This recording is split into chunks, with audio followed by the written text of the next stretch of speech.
In this tutorial, we'll be learning about list comprehension with an if statement in Python. List comprehension is a concise way of creating lists in Python, and adding a conditional statement to it makes it even more powerful. Let's get started.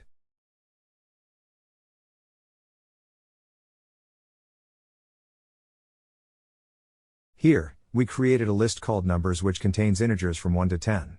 We then created a new list called even_numbers using list comprehension with an if statement.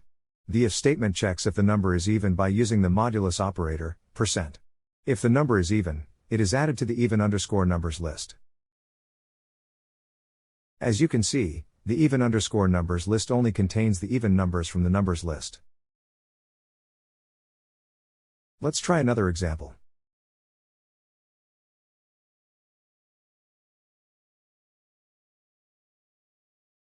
Here, we created a list called words which contains some fruits and animals. We then created a new list called long_words using list comprehension with an if statement.